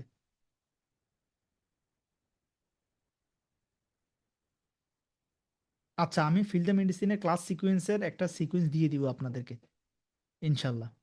মানে আমার সিকোয়েন্স মানে, আমি আবার বলি, আমার সিকোয়েন্সটা যারা ফলো করতে পারবেন করেন, আর যার যার কলেজের লেকচারের সিকোয়েন্স ফলো করলেও হবে, সমস্যা নাই। তো আমি যেই সিকোয়েন্সে ক্লাস নিছি সেই একটা সিকোয়েন্স আমি লিখে দিব, ওয়েবসাইটের যে ডিসক্রিপশন ওখানে লিখে দিব ইনশাল্লাহ। কতদিনের মধ্যে কি পরিমাণ পড়া শেষ, ওইটা না, মানে আপনার হচ্ছে টোটাল মানে সোয়া এক বছরের মধ্যে শেষ করবেন আর কি, এক বছরের মধ্যে মেডিসিন শেষ করলে হবে। হ্যাঁ, এটার মতো করে আপনি নিজের মতো করে একটা রুটিন রেডি করবেন। ধরেন আপনি এই প্ল্যান করলেন যে আমি আগামী 8 মাসে মেডিসিন শেষ করবো, বা 8 মাস না, এক বছর সময় নেন, এক বছরের মধ্যে আমি মেডিসিন শেষ করব। তো এই হিসাব করে আপনি রুটিন করেন যে তাহলে এই 1.5 মাসে আমি কার্ডিওলজি শেষ করব, অথবা এই আগামী 1.5 মাসে আমি রিউমাটোলজি শেষ করব, তাহলে 1.5 মাস পড়লে কার্ডিওলজিতে আমার কয়টা টপিকস, ওইভাবে ভাগ করেন। তার মানে একটা ক্লাস করার জন্য আমি 3 দিন সময় পাবো, 4 দিন পাবো, এইভাবে করে করে ভাগ করতে হবে। গাইড গুছিয়ে ফেলার ব্যাপারটা তো এতক্ষণ বললাম, অর্থাৎ গাইডের যে ইনফরমেশনগুলো ভুল থাকবে এগুলো কেটে দিবেন, বই থেকে এক্সট্রা ইনফরমেশন সব না, মাথায় রাখবেন। গাইডকে আবার আপনি লিখতে লিখতে বই বানায় ফেলিয়েন না। গাইডে শুধুমাত্র ওই ইনফরমেশনটাই লিখবেন যেটা আপনার পরীক্ষার হলে লিখতে হবে, মানে বুঝছেন, একদম selective, just exam oriented guide. মানে আপনি যদি আবার গাইডে লিখতে লিখতে ওইটারও একটা বই বানায় ফেলেন তাইলে তো মুসিবত।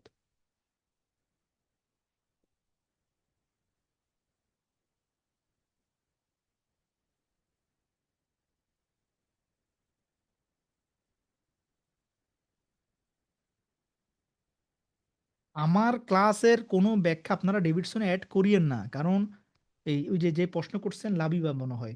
আচ্ছা, মানে হচ্ছে আমার ক্লাসগুলোর নোটগুলো আপনি আপনার ডেভিডসনে লিখতে লেখার কোনো দরকার নাই তো। আপনি শুধু জাস্ট গল্পের মতো ক্লাসটা শুনবেন, নোটটা তো আপনার কাছে লাইফ টাইম থেকে যাচ্ছে, কোর্স 2 বছর পর শেষ হবে, নোটটা তো আপনার কাছে থাকতেছে। এটা আপনি যখনই বুঝবেন না আবার দেখবেন, সমস্যাকে। আপনার কাজ হলো আমার ক্লাসটা করে গাইডটা গোছানো পরীক্ষার জন্য। আমার ক্লাস নোট করার কোনো দরকার নাই ইনশাল্লাহ, ঠিক আছে। হ্যাঁ, মারমার নিয়ে ক্লাস নিছি আমি। মারমার নিয়ে ক্লাস নেওয়া হয়েছে। মারবার বলতে তো কিছু নাই, ভালভুলার হার্ট ডিজিজ আর কি। এমএস, এমআর, এএস ক্লাস নেওয়া হয়েছে।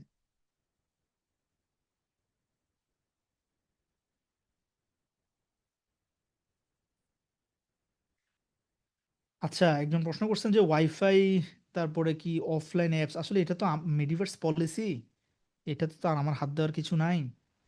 তো এটা একটু কষ্ট করে ম্যানেজ করতে হবে আর কি আপনাকে।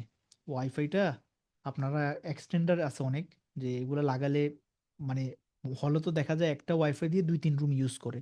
তো কিছু ছোট ছোট ডিভাইস পাওয়া যায়, ওগুলো লাগালে স্পিডটা বাড়ে, ওরকম কিছু কষ্ট করে করতে হবে আর কি। অথবা আরেকটা যেটা করা যায়, আপনি দেখেন ওয়েবসাইটে ক্লাস করলে বেশি এমবি খায় নাকি অ্যাপসে, যেখানে এমবি কম টানে ওখানে আপনি ক্লাসগুলো করেন একসাথে, এক মাসের জন্য আপনি কিনে নেন, জিবি কিনে নেন, কষ্ট করে একটু ম্যানেজ করতে হবে।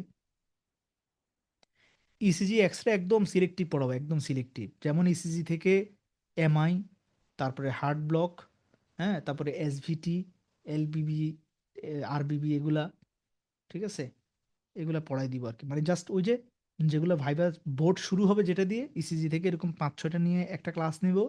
এক্সরে থেকে ইনশাল্লাহ এরকম 2-3 ঘন্টার একটা ক্লাস নিব, কোন কোন এক্সরে গুলো দেয়, এগুলো একদম সহজ। এগুলো হচ্ছে যে আপনাদের ভাইবার আগে আগেই, মানে যারা 26-এ আছে, 26-এ যারা এই যে সামনে যারা প্রপ দিবে, ওদের ভাইবার টাইমগুলোতে ক্লাসগুলো নিয়ে ফেলবো ইনশাল্লাহ। জাস্ট এক্সাম ওরিয়েন্টেড বলবো, ওখানে এত ডিটেলস পড়াবো না, দরকারও নাই ইনশাল্লাহ। সব বইয়ের সাবজেক্ট মিলে ভাই একটু মোটিভেশন যদি দিতেন। আসলে দেখেন, ভয়ের কিছু নেই, আমি একটা কথা বলি সব সময়, যে মানে এই ফিফথ ইয়ারে আসলে বিষয়টা হলো এখানে আপনারা মাথায় এটা সেট করবেন যে আপনারা কখনোই এখানে পুরো ডেভিডসন শেষ করতে যায়েন না, পারবেনও না, বিপদে পড়বেন। সো আপনারা এখানে খুব ডিপ্লোম্যাটিক ওয়েতে আগাবেন। হ্যাঁ, এবং তিনোটা সাবজেক্টকে সমান গুরুত্ব দিবেন। প্লাস দেখবেন মেডিসিনে একটু পড়া বেশি, মেডিসিনেই পড়াটা একটু বেশি আসলে, গাইনি তো পড়া খুব একটা বেশি না। তো আপনার যেখানে পড়া বেশি মনে হয়, অথবা অনেকে আছে সার্জারি সে ভালো পারে, ধরেন সে সার্জারি পড়াগুলো দ্রুত টানতে পারে, তাহলে সার্জারিতে আপনি একটু সময় কম দিবেন। ধরেন সপ্তাহে 2 দিন সার্জারি পড়লেন, 3 দিন মেডিসিন পড়লেন, 2 দিন গাইনি পড়লেন, এরকম করে করে নিজের মানে হিসেব অনুযায়ী টাইম ডিস্ট্রিবিউট করবেন। আপনি যেটাতে এক্সপার্ট ওটাতে সময় কম দিবেন, আপনি যেটা কম পারেন ওইটাতে একটু সময় বেশি দিবেন। আর এখানে ডিপ্রেশনের কিছু নাই, কম্পিটিশনের কিছু নাই। আপনার টার্গেট হলো প্রফটা একবারে পাস করে ফেলা। দেখেন এই গল্পটা আমি বলি এবং আপনারাও দেখেছেন, মেডিকেলে অনেক সময় দেখা যায় যারা টপার ওরা দিন শেষে পিছিয়ে যায়, দেখা যায় যারা মিড বেঞ্চার ওরা দিন শেষে আগায় যায়। তো মানে এখানে আসলে প্লেস করতে হবে, অনার্স পেয়ে যেতে হবে, এগুলো নিয়ে মানে স্ট্রেস নেবেন না। আপনার কাজ হলো প্রফটা যাতে না আটকায়, একবারে পাস করে ফেলতে হবে ইনশাল্লাহ। আর কিছু? ক্লাসগুলো একটু প্রথমে লেংদি লাগবে, পরে দেখবেন অভ্যস্ত হয়ে যাবেন, মানে পড়তে পড়তে অভ্যস্ত হয়ে যাবেন। আর অবশ্যই সবাই একটা কাজ করবেন, আমার কথা বলা একটু স্লো, সো আপনারা 2x স্পিডে দিয়েও ক্লাসগুলো করতে পারবেন, বুঝতে কোনো প্রবলেম হয় না। আমি নিজে দেখেছি যে 2x স্পিডে দিলেও কিন্তু আপনারা খুব সহজে বুঝবেন, ফলে টাইমটা অনেক বেঁচে যাবে। 3 ঘন্টার ক্লাস 1.5 ঘন্টা হয়ে যাবে। 2x স্পিডে দেখবেন সবাই। আর মোটিভেশন জিনিসটা আসলে, মোটিভেশন, রেগুলার মোটিভেশন লাগবে, হয়ে যাবে ইনশাল্লাহ। বন্ধুদের সাথে থাকবেন।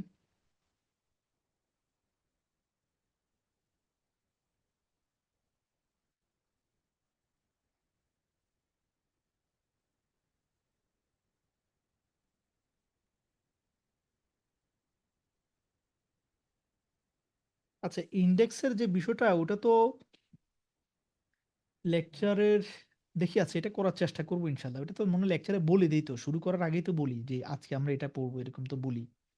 লাভিবা যিনি জিজ্ঞেস করলেন, ওয়েবসাইটে আপনার লেকচারগুলোর মধ্যে ইন্ডেক্সেই ডিজিজের নাম আলাদা করা যায় ভালো হয়, মানে আমি বুঝিনি, আবার একটু কষ্ট করে বুঝাই বললেন। ভাইয়া কোন টাইমে পড়লে পড়াটা বেশি ইফেক্টিভ? সারাদিন ক্লাস শেষে ইভিনিং ওয়ার্ক করে এসে রাতে পড়ার এনার্জি পাই না। দেখেন একটু এই সময়টা একটু কষ্ট হবে এটা। পড়া বেনিফিট বলতে দেখেন, এক একজনের এক এক সময় পড়া বেশি ভালো হয়। আর সবচেয়ে ভালো পড়া তো ফজরের পরে হয়, এটা তো আমরা সবাই জানি, কিন্তু মানতে পারি না আর কি। সবচেয়ে বেস্ট টাইম হচ্ছে আসলে ফজর পড়ে না ঘুমানো, তখন একটু পড়েন। আর ফিফথ ইয়ারে আপনাদের প্রতি রিকোয়েস্ট থাকবে, যাদের সবাই, আমরা তো আপনাদের মতোই, আমরা এখানে যারা আছি ম্যাক্সিমামই হচ্ছে লো মিডল ক্লাস, মানে আমাদের আসলে নিজেকেই নিজের খরচ চালাইতে হয়, স্পেশালি ছেলেদেরকে। সো প্রয়োজনের বাইরে টিউশনি করিয়েন না, অ্যাটলিস্ট এই বছরটা আর কি। 2টা করেন টিউশনি। হ্যাঁ, কারণ পড়া তো 2টা টিউশনি করেন। মেয়েরা না পারলে টিউশনি করার দরকার নাই, মানে যদি আপনাদের টাকার খুব বেশি ঝামেলা না থাকে তাহলে টিউশনি করেন না, তাহলে সময় বারাকা হবে, মানে ফিফথ ইয়ারটা আর কি। আর ছেলেদের যারা যাদের খুব বেশি ইকোনমিক সাপোর্ট দরকার, আপনারা ম্যাক্সিমাম 2টা টিউশন করতে পারেন। বাকি সময়টা একটু কাজে লাগানোর চেষ্টা করতে হবে। এবং আমি সবসময় বলি যে লাইব্রেরিতে পড়িয়েন, যারা একা পড়তে পারেন না লাইব্রেরিতে বন্ধুদের সাথে পড়বেন। তাইলে হয় কি, ওই যে যখন 10টা কম্পিউটার একসাথে অ্যাটাচড হয় ওটা সুপার কম্পিউটার হয়ে যায় না, এরকম আর কি। লাইব্রেরিতে পড়লে, গ্রুপে পড়লে পড়াটা সহজ হয়ে যায়। মানে আপনি 10 ঘন্টার পড়া 5 ঘন্টা হয়ে যাবে বন্ধুদের সাথে পড়লে, ভালো বন্ধুদের সাথে। আবার আড্ডায় পড়ে গেলে ঝামেলা আর কি। আর কিছু? আমি ওইটাই বারবার বলতেছি আপনাদেরকে যে আমার ক্লাসটা আপনারা 2x স্পিডে দেখবেন, 2x স্পিডে দেখবেন, বোঝা যাবে। শুরুতে একটু হিজিবিজি হিজিবিজি লাগবে, কিন্তু দেখবেন অভ্যস্ত হয়ে যাবেন। মানুষের ব্রেইন আল্লাহ তাআলা বানাইছে এইভাবে। অর্থাৎ আপনি যখন 2x স্পিডের লেকচারটা দেখা শুরু করবেন, দেখবেন আপনি তখন আর কারো ভিডিও 1x দেখতে পারেন না। হ্যাঁ, ফলে আপনাদের অনেক সময় বেঁচে যাবে। আপনি চিন্তা করেন না, ধরেন আমি 150 ঘন্টা ক্লাস নিলাম, 2x স্পিডে দেখলে এটা অর্ধেক হয়ে যাবে, সময় বেঁচে যাবে। আর কিছু? শেষ করব ইনশাল্লাহ। আপনাদের কনফিউশন আছে কিনা আর কোনো বলেন? আর কি নিয়ে কনফিউশন? হোয়াটসঅ্যাপে প্রশ্ন, হোয়াটসঅ্যাপে করবেন ইনশাল্লাহ। আমি আগে আরেকবার আপনাদের বললাম, বিনীত অনুরোধ, পার্সোনালি কেউ একান্ত প্রয়োজন না হলে মেসেজ দিয়েন না, অনেক মেসেজ, আমার মাথা খারাপ হয়ে যায় এমনিই। মেসেজ স্কিপ হয়ে যায়, বুঝছেন, মেসেজগুলো স্কিপ হয়ে যায়, রিপ্লাই দিই না, পরে দেখা যাচ্ছে অনেকের মেসেজ স্কিপ হয়ে যায়। তো আমি গ্রুপগুলো চেক করি, ব্যাচের গ্রুপগুলো চেক করি। সো আপনাদের যে কোনো একাডেমিক প্রশ্ন পার্সোনালি না করে গ্রুপে জিজ্ঞেস করলে আমার উত্তর করতে সুবিধা হয়, এবং মেসেজটা স্কিপ হয় না, বাদ হয়ে যায় না। কোনো সাজেশন আছে আর? না না, ডেভিডসন নিউ এডিশন আবার পিডিএফ তো আর বানানো লাগবে না, শুধু নতুন যে ইনফরমেশনগুলো আসবে, যেহেতু আমার আলহামদুলিল্লাহ আমি পড়ি আইপ্যাডে সবসময়, এগুলো আলহামদুলিল্লাহ 1-2 পেপার। ধরেন ডেভিডসন নতুন এডিশন আসার পরে ব্রঙ্কিয়াল অ্যাজমাতে 10টা লাইন যোগ হয়েছে নতুন করে, আমি ওই 10টা লাইন আলাদা একটা পেজ যোগ করে দিব, যে নিউ লাইন্স ফ্রম ডেভিডসন 25, এরপরে ওইতে 2টা পেজ অ্যাড করে দিব নোট। তারপর আগের যে ব্রঙ্কিয়াল অ্যাজমা ওটা ডিলিট করে নতুন পিডিএফটা আপলোড করব, ওইটা নিয়ে আপনার কোনো হেডেক নাই, ওই দায়িত্ব আমার। আমি বললাম যে আপনাদের পুরো মেডিসিনের প্যারা আমার, শুধু গাইডটাকে পরীক্ষার জন্য তৈরি করার দায়িত্ব আপনার, এই কাজটা আপনার, এইটা প্লিজ করেন, আমার মান সম্মানও রাখেন, আপনারা পাশ করে যান, এটাই দোয়া করি। অর্থাৎ এই যে ক্লাস করা শেষে অবশ্যই গাইড গোছাবেন, অবশ্যই গাইড গোছাবেন।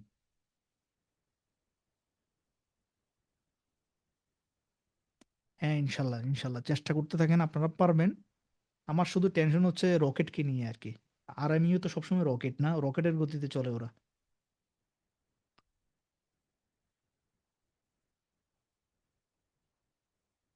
হ্যাঁ হ্যাঁ, এগুলাই দেখবেন, এগুলাই নোটস টেলিগ্রামে যেটা আছে সেটাই দেখবেন। এবং ডেভিডসন 25 আসলে নতুন লাইনগুলো আমি অ্যাড করে দিব, তখন ওগুলা আমি বলে দিব ইনশাল্লাহ। হোয়াটসঅ্যাপে তো আপনাদের সাথে যোগাযোগ হবেই, হোয়াটসঅ্যাপে 24 আওয়ার্স তো আমরা আছি ইনশাল্লাহ, হ্যাঁ। সো আমি বারবার ওইটাই বলি আপনাদেরকে, এবং আমাদের টার্গেটটা এটাই, যে আপনারা পুরো ডেভিডসন পড়তে যায়েন না, বুঝছেন, আমার আপনার টার্গেট মেইন হলো আপনারা সবাই এক চান্সে প্রফটা পাশ করে যাবেন। এবং সত্যি বলতেছি আমি একদম, সেটা হলো যে আমি যখন এফসিপিএস দিলাম আলহামদুলিল্লাহ একবারে আল্লাহ তালা পাশ করাইছে, তো একদম রেসিডুয়াল নলেজ দিয়ে হয়ে গেছে সব। সো এই যে এখন বেসিকগুলো ক্লিয়ার করে পড়বেন, দেখবেন এফসিপিএস 1-2 পেপার বসলেই হয়ে যাবে আল্লাহ কবুল করলে ইনশাল্লাহ, কোচিংও করতে হবে না। হ্যাঁ, পেডি ক্লাস নিচ্ছি, পেডি ক্লাস নোট করতেছি। পেডি দ্রুত শেষ হয়ে যাবে, কারণ পেডিতে আসলে আমি দেখলাম খুব বেশি টপিকস নাই আলহামদুলিল্লাহ, আমি প্ল্যান সাজাই ফেলছি। এবং মজার বিষয় হলো পেডিতে আসলে আলহামদুলিল্লাহ ওরকম ডিটেলস বোঝানোর সুযোগ নাই, হ্যাঁ। সো পেডি ক্লাসগুলো এত এক্সটেন্সিভ হবে না, মেডিসিনের ক্লাসগুলো, ইন্টারনাল মেডিসিনের ক্লাস যেরকম এক্সটেন্সিভ, প্রত্যেক লাইনে লাইনে এক্সপ্লেনেশন, পেডি তো ওরকম এত এক্সপ্লেনেশন নাই। দ্রুতই শেষ হয়ে যাবে ইনশাল্লাহ, আমি সর্বোচ্চ চেষ্টা করতেছি আমার, ইনশাল্লাহ। আপনাদেরকে ধন্যবাদ ধৈর্য ধরে থাকার জন্য, দোয়া করি আপনারা যাতে অনেক ভালো রেজাল্ট করেন, এটাই। আর কোনো কনফিউশন, এই ক্লাসের ব্যাপারে কোনো কমপ্লেন থাকলে জানান, একদম ফ্র্যাঙ্কলি জানান, ফ্র্যাঙ্কলি। ক্লাসের ব্যাপারে শুধু পজিটিভ কথা বললে তো হবে না, নেগেটিভ কথা বলেন। আচ্ছা, আর একটা কথা, সেটা হলো ক্লাসে আমাকে অনেক, ম্যাক্সিমাম ক্লাসে আমাকে দেখা যায় না রাইট আপার কোণায়, এটাতে আপনাদের কোনো প্রবলেম তো হওয়ার কথা না, প্রবলেম হয়? মানে এই দেখা যাচ্ছে শুধু স্ক্রিনে ক্লাস নিচ্ছি আর কি, বুঝতে প্রবলেম হয় কি না?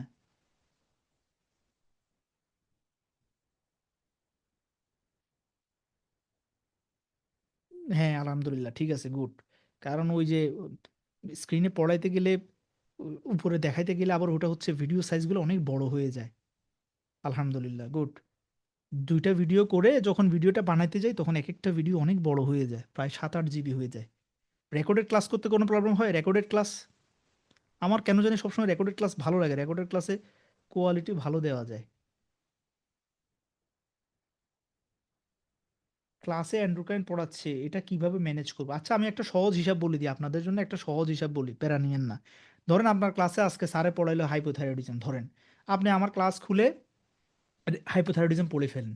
হাইপোথাইরয়েডিজম পড়তে গিয়ে, মানে আমার নোটের কোনো কিছু, আমার ক্লাস করতে গিয়ে যদি আপনি কিছু না বুঝেন, ধরেন হাইপোথাইরয়েডিজম আমার ক্লাস করতে গেলেন, দেখা যাচ্ছে আমি ওখানে একটা কথা বলতেছি যে এটা আপনাদেরকে থাইরোটক্সিকোসিসে পড়িয়েছিলাম, তো এখন আপনার আবার থাইরোটক্সিকোসিস ক্লাসটা করার দরকার নেই, আপনি আমাকে গ্রুপে জিজ্ঞেস করেন যে ভাইয়া এই হাইপোথাইরয়েডিজম লেকচার আপনি একটা কথা বলেছেন থাইরোটক্সিকোসিস, এটা পড়াইছেন, যদি এটা কাইন্ডলি বলতেন, আমি আবার ভয়েসে বলে বুঝাই দিব ইনশাল্লাহ, সমস্যা নাই। আপনারা তাহলে আপনাদের ভালো হয়, আপনাদের যেই চ্যাট দেখে যেটা বুঝলাম, যে আপনারা আপনাদের কলেজের লেকচারটাকেই তাইলে ফলো করেন,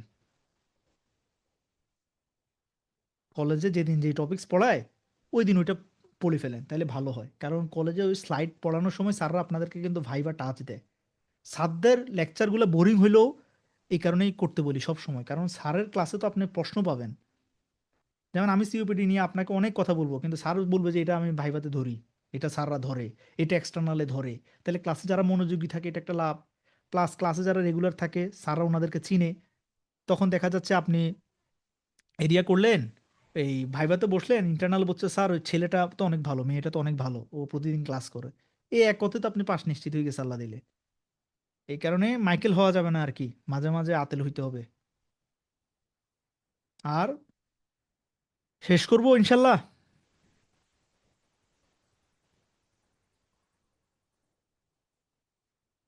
এই ক্লাসের রেকর্ড দেখে সময় নষ্ট করবেন কেন সোয়াইব? ক্লাস তো করে ফেললেন আপনি, থাকবে রেকর্ড থাকবে ইনশাল্লাহ। আগে বলি নাই আর কি, রেকর্ড থাকবে বললে তো কেউ জয়েন হবে না।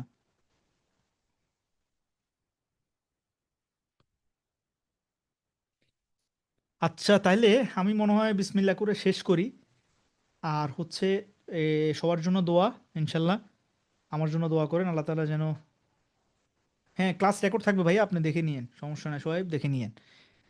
আর হচ্ছে আমি আমি আসলে খুব বড় কেউ না, আমাকে ছাড়টার ডাকিয়েন না, আমি আপনাদের মতোই, ভাই বইলেন ইনশাল্লাহ, কোনো অসুবিধা নাই।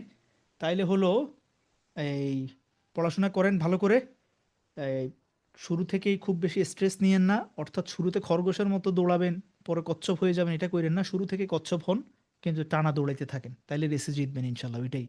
কেমন ওইটাই? ঠিক আছে ইনশাল্লাহ। সবার জন্য দোয়া।